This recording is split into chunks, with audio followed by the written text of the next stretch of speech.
What if I told you that entire cities exist, hidden right beneath our feet? Cities where tens of thousands once lived, with schools, markets, and even churches, all underground.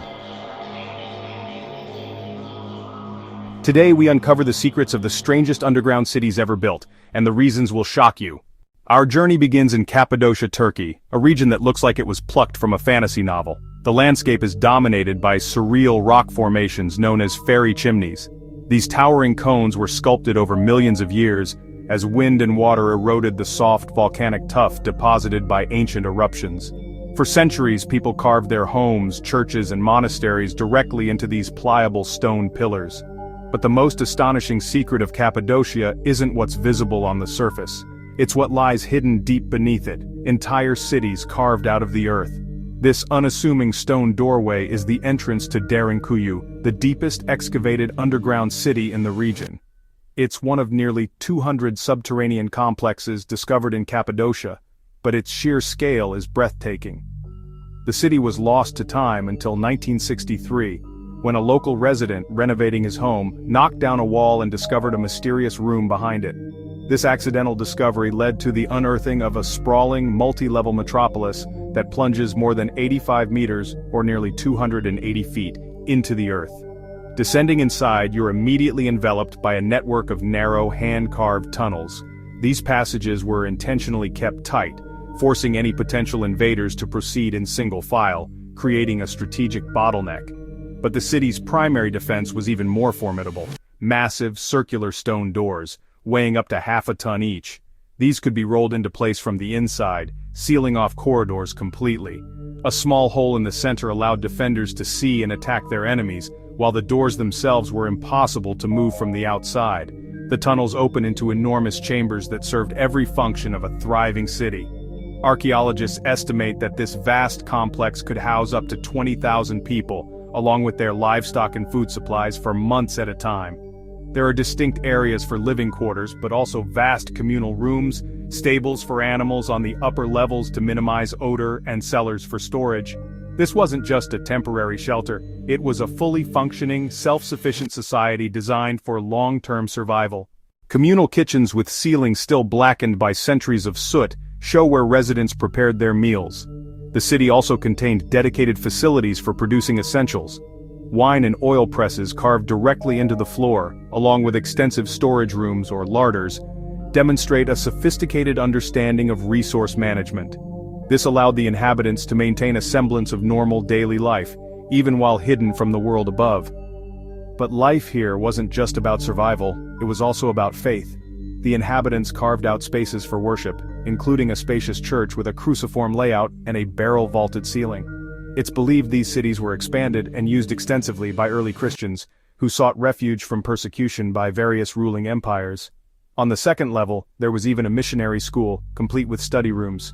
These sacred spaces prove that even in the deepest, darkest places, the human need for community and spiritual connection endures.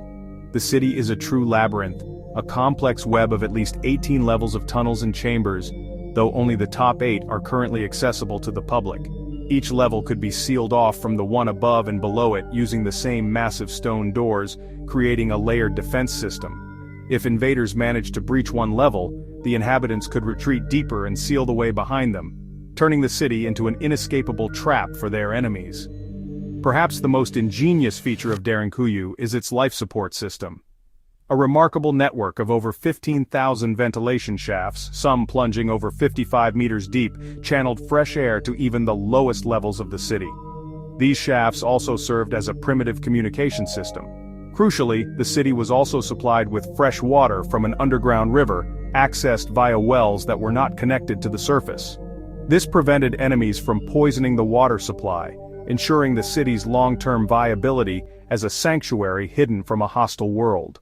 Montreal, home to the world's largest underground network. Known as the Underground City, it links shops, restaurants, and offices beneath downtown. Metro stations are fully integrated, making travel seamless even in harsh winters. Pedestrian tunnels stretch for kilometers, packed with commuters and shoppers. You'll find full restaurants and dining plazas under the streets. Long connecting corridors tie neighborhoods together across the system. Altogether, the system spans roughly 33 kilometers, a literal city beneath the city. Our journey into the subterranean world now takes us to Spain, a country where vibrant modern life unfolds directly above a forgotten Roman past. For centuries, the legacy of the Roman Empire's vast province of Hispania lay dormant, buried beneath layers of subsequent civilizations. But in the heart of a bustling city, a chance discovery has peeled back the pages of history, revealing an entire section of a Roman metropolis that has not seen the light of day for nearly 2 millennia. It began, as these stories often do, not with a grand expedition but with the mundane work of modern construction. As foundations were dug for a new building, workers struck something solid, something ancient. What they had stumbled upon was not just a few scattered ruins, but the upper levels of a vast subterranean complex. Archaeologists were called in, and soon, a meticulous excavation began to unearth not just streets and foundations but a sprawling network of galleries and corridors, a hidden skeleton of the city that once thrived above. These are not simple tunnels. They are a masterclass in Roman engineering known as a cryptoporticus. This semi-subterranean vaulted gallery would have once supported a grand public space above, likely the city's forum or a major temple, but it served a dual purpose. Down here in the cool dim light, citizens could escape the blistering Iberian sun, merchants could store goods, and the city's elite could move unseen. Every stone archway and intersecting passage tells a story of daily life, of commerce, and of a society that engineered its environment with breathtaking ingenuity. The process of revealing this lost world is painstakingly slow and fraught with challenges. Working in these confined spaces, archaeologists must be part surgeon, part detective. They use ground-penetrating radar to map out structures before a single shovel breaks the earth, preventing damage to what lies beneath. Every bucket of soil is carefully sifted, as even the smallest fragment can provide a clue. The work is a delicate dance between discovery and preservation, as exposure to air and moisture can threaten these ancient structures after centuries of stable burial. And the rewards for this careful work are immense. Recently, the teams broke through into a series of previously unknown chambers. As the archaeological lights flood the space for the first time in centuries, they reveal walls still bearing traces of their original plaster. Niches that may have once held statues of gods or revered ancestors line the corridors. In one area, they found what appears to be a subterranean storeroom, or horium, its layout perfectly preserved, waiting to tell us what goods were vital to this Roman outpost. Following in the footsteps of Roman engineers, modern-day explorers navigate these silent corridors. Every surface is scanned and photographed, creating a precise 3D digital model of the site. This allows researchers from around the world to study the space virtually and helps conservators plan the best way to protect it for the future.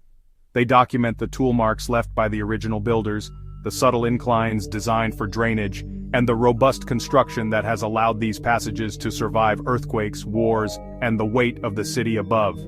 And everywhere, the signature of Rome is unmistakable.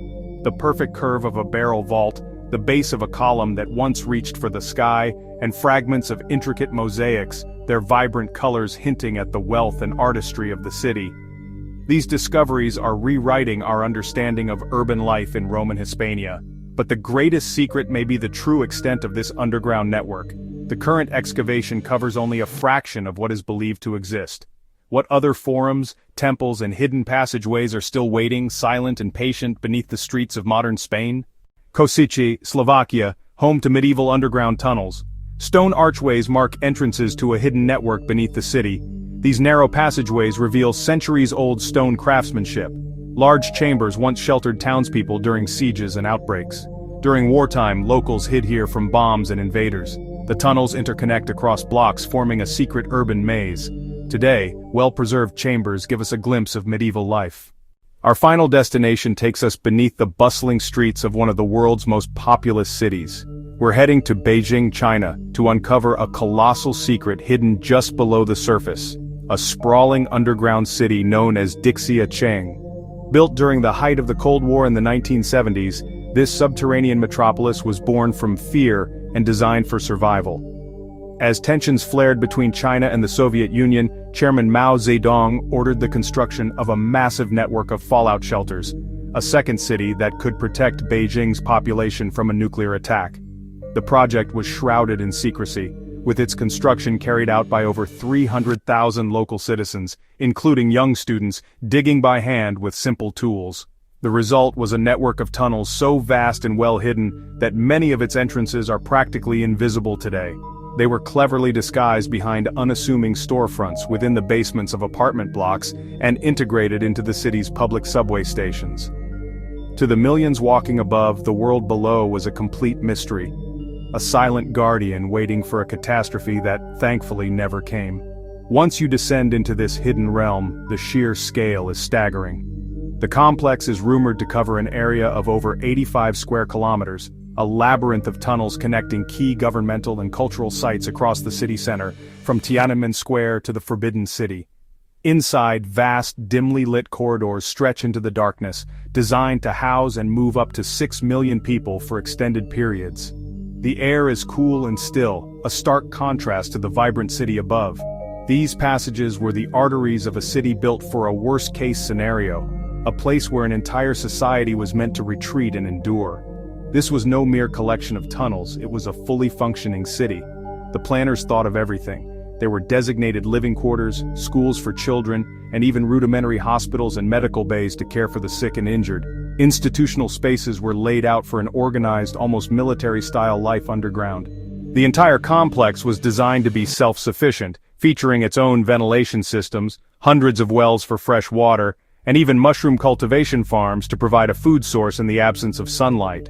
To sustain the population for months or even years, massive storage rooms and depot-like facilities were stocked with essential supplies. Imagine cavernous chambers filled with grain, weapons, and all the equipment needed for prolonged isolation from the outside world. This was a city in waiting, a time capsule of Cold War paranoia, meticulously planned to ensure the continuity of life and government, no matter what unfolded on the surface. Remarkably, the city's designers understood that survival is about more than just food and shelter, it's also about morale. To that end, some of the larger complexes included recreational facilities. There were theaters for performances, auditoriums for gatherings, and even, according to some accounts, a roller skating rink. These spaces reveal a profound understanding of human psychology, that even in the face of apocalypse, culture, community, and a sense of normalcy are essential for survival. After the threat of nuclear war subsided, the underground city fell into disuse. For a brief period in the early 2000s, a small section was open to tourists, offering a glimpse into this incredible feat of engineering. However, it has since been closed to the public, and today, its fate is varied and mysterious. Some tunnels have been repurposed as cheap apartments, warehouses, or underground markets, but large sections remain restricted, flooded, or completely sealed off, their full extent still classified and unknown to the public. The Beijing underground city stands as a silent monument to an era of intense fear and extraordinary ambition. It is an extensive network of secrets buried beneath one of the world's great capitals, a stark reminder of how close we came to a different reality, and a testament to a hidden history that continues to fascinate and elude us. From Turkey to China, underground cities tell fascinating stories of human fear, creativity, and survival. Which one amazed you the most? Share your thoughts in the comments and don't forget to subscribe for more strange and exciting journeys.